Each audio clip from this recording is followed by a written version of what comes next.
नमस्कार, न्याय टीवी में आप सभी दर्शकों का स्वागत है। कोर्ट राउंडअप की खबरें अब विस्तार से।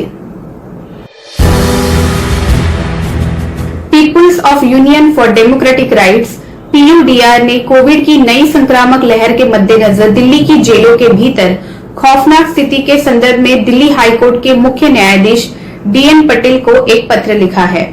इंडियन एक्सप्रेस में प्रकाशित एक रिपोर्ट का उल्लेख करते हुए पत्र में कहा गया है कि फिलहाल जेल के कैदियों में संक्रमण के 67 सक्रिय मामले सामने आए हैं और एक जेल अधीक्षक एवं 2 जेल चिकित्सकों सहित 11 जेल कर्मी संक्रमित है। पत्र में यह भी कहा गया है कि कुल मिलाकर दिल्ली की जेलों में करीब 200 कैदी एवं 300 जेल कर्मी टेस्ट में कोविड पॉजिटिव पाए गए हैं।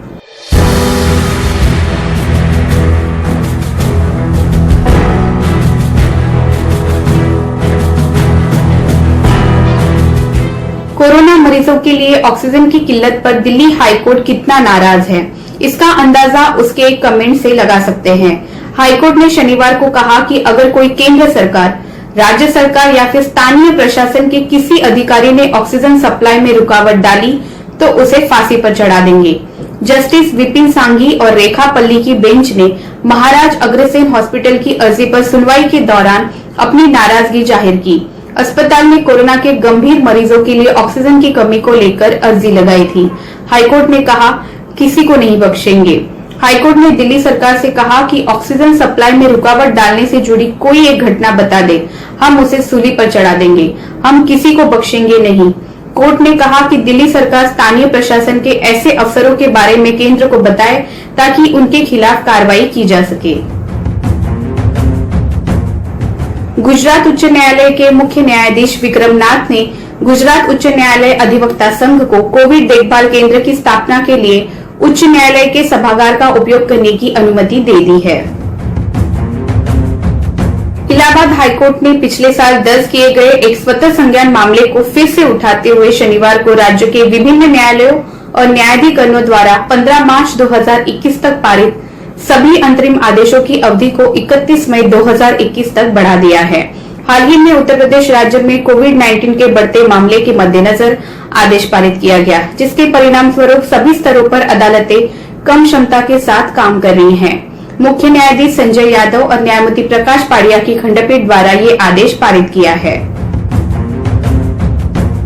पंजाब एंड हरियाणा हाईकोर्ट ने शुक्रवार कोविड-19 महामारी की गंभीर स्थिति को उजागर करने वाली याचिका का निपटारा करते हुए आदेश दिया कि पंजाब, हरियाणा और केंद्र शासित प्रदेश चंडीगढ़ के नगर निकाय के अधिकारी या स्वास्थ्य अधिकारी ये सुनिश्चित करें कि सभी आम लोग द्वारा मास्क पहनने के प्रोटोकॉल का पालन किया जा रहा है और इसके साथ ही राज्य नामित हेल्पलाइन नंबरों पर शिकायतों का तुरंत निवारण किया जाएगा।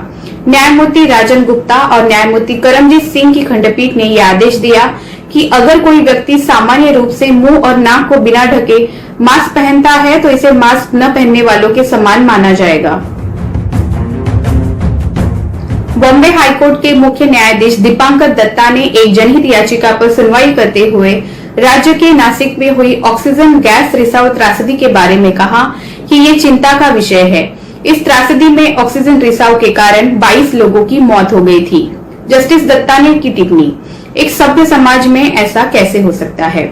जनहित याचिका पर सुनवाई पूरी होने के बाद एजी ने बताया कि द नासिक म्युनिसिपल अथॉरिटी द्वारा मुख्य सचिव को भेजी गई प्रारंभिक रिपोर्ट में डॉक्टर जाकिर हुसैन हॉस्पिटल में हुई घटना पर कहा गया है कि ऑक्सीजन टैंक के रखरखाव की जिम्मेदारी एक निजी कंपनी के हाथ में थी। उन्होंने कहा कि ऑक्सीजन का दबाव कम हो रहा था, जिससे रिसाव हुआ।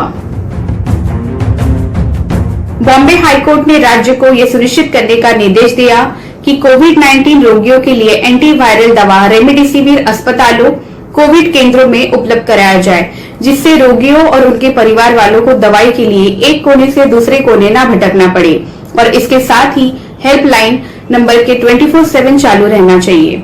मुख्य न्यायाधीश दीपांकर दत्ता और न्यायमूर्ति GS कुलकर्णी की खंडपीठ ने आदेश दिया कि दवा की उपलब्धता सुनिश्चित करने के लिए आवश्यक अस्पताल, कोविड केंद्र में दवा की आपूर्ति करने के लिए पर्याप्त कर्मचारियों के साथ हेल्पलाइन नंबर के साथ एक नोडल एजेंट नियुक्त किया जाएगा।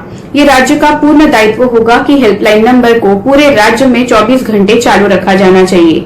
कोर्ट ने राज्य में कोविड प्रबंधन के दायर एक जनहित याचिका पर ये आदेश पारित किया। हालांकि बेंच ने कोरोना वायरस के प्रसार को रोकने के लिए समाज के प्रति नागरिकों को उनके कर्तव्यों को याद दिलाया और कहा कि कोरोना की दूसरी लहर के लिए नागरिकों की लापरवाही भी जिम्मेदार है।